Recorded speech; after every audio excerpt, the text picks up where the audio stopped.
Por la señal de la Santa Cruz, de nuestros enemigos, líbranos, Señor Dios nuestro. En el nombre del Padre, y del Hijo, y del Espíritu Santo. Amén. Señor mío y Dios mío, creo firmemente que estás aquí, que me ves, que me oyes.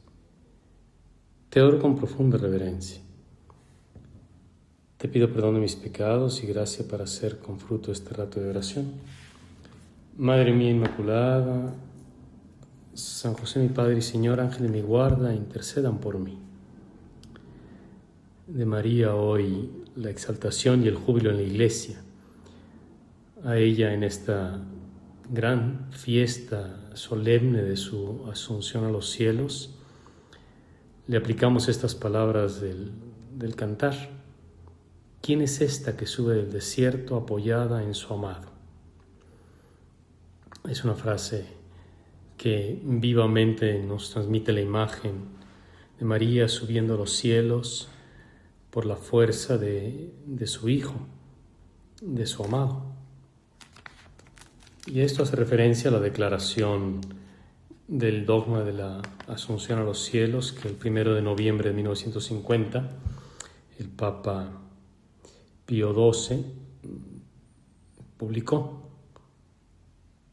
Por eso, dice la Constitución Apostólica, después que una y otra vez hemos elevado a Dios nuestras preces suplicantes e invocado la luz del Espíritu de verdad, para gloria de Dios omnipotente, que otorgó su particular benevolencia a la Virgen María.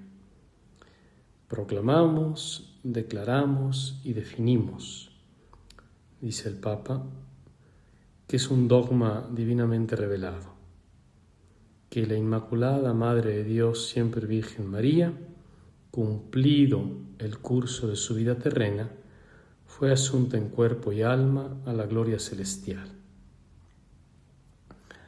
A fin de calar en la densidad de esta afirmación teológica, en este dogma de la Iglesia, hemos de ir hacia atrás, cuando en los albores de la humanidad nuestros primeros padres desobedecieron a Dios y se hicieron reos del castigo. Si comían de aquel fruto prohibido, habrían de morir. Y el apóstol San Pablo es explícito cuando dice que por el pecado entró la muerte en el mundo. Por la desobediencia al pecado y por el pecado heredamos la muerte. Hay pues una relación estrecha entre el pecado original transmitido por nuestros primeros padres y esta terrible separación entre el cuerpo y el alma que llamamos muerte. Pero si quitamos ese pecado, si quitamos esa desobediencia, si quitamos ese malhadado momento de la historia de la humanidad, podríamos ver como con un cristal claro, con toda nitidez, cuál es el designio de Dios para nosotros, para la humanidad. Que nos hubiéramos mantenido siempre unidos a su voluntad, viviendo de su gracia, de su amor, para que ello redundase en nuestro cuerpo, exentándonos así de la caducidad de la carne material. Cuando uno repasa las primeras páginas del Génesis, nota al punto que el material del que está hecho el ser humano y el material del que están hechos los animales, los demás mamíferos y reptiles y así, es el mismo, del barro de la tierra. Y ese barro de la tierra, por definición, ese cuerpo, es mortal. Se corrompe, se desgasta, se desmorona. Y por obra de Dios, por el poder de Dios, por una especial benevolencia de Dios, nuestros primeros padres no iban a morir. Recibían esa gracia especial, ese don, esa fuerza, ese vigor por la unión con Dios. Pero al separarse de Dios, quedamos. Quedó la humanidad abandonada a sus propias fuerzas. Y esas fuerzas son flacas. Esas fuerzas no nos permiten mantener nuestro cuerpo ni siempre sano, ni siempre vivo. Nos vamos muriendo cada día, se va fragmentando nuestra constitución corpórea. Pero he aquí la maravilla, que Dios, en su omnipotencia misericordiosa, no olvidó como su designio e invita a los hombres a retomar ese camino de inmortalidad, que nosotros sabemos bien nos ha llegado por Cristo. Cristo es el fármaco, el remedio contra la muerte, y quien se adhiere a Él por la fe, de manera interna por la gracia, empieza a participar de esa vida divina. Y así, no por naturaleza, sino por gracia, nos volvemos una vez más inmortales.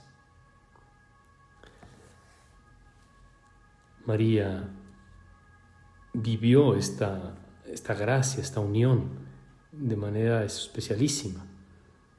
Ella no tuvo ni pudo tener enfermedad alguna, porque la enfermedad es consecuencia del pecado original, del cual estuvo exenta por ser inmaculada, y tampoco morir, porque los años hubiesen gastado su organismo.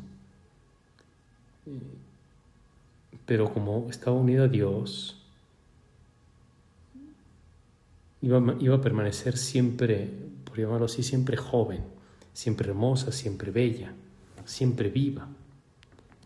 Y así Dios quiso mostrárnosla en su juventud, en su belleza, en su madurez humana, en la edad plena, sin deficiencias.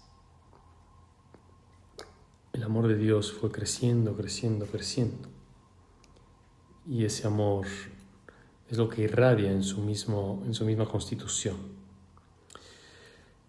Los padres de la Iglesia, desde la antigüedad, hablaban de cómo María, al final de su vida terrena, se habría como dormido, y se habla por eso de la dormición de la Virgen, o como se dice en griego, la koimesis, de donde viene nuestra palabra cementerio, porque también nosotros pensamos que la muerte será un dormirse a este mundo para amanecer en Dios.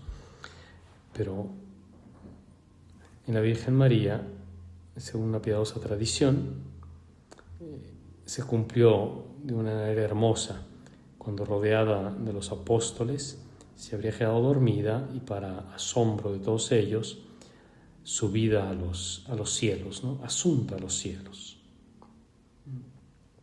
Así es como lo canta la Iglesia en este día. El hecho de ser María, elevada en cuerpo y alma al cielo.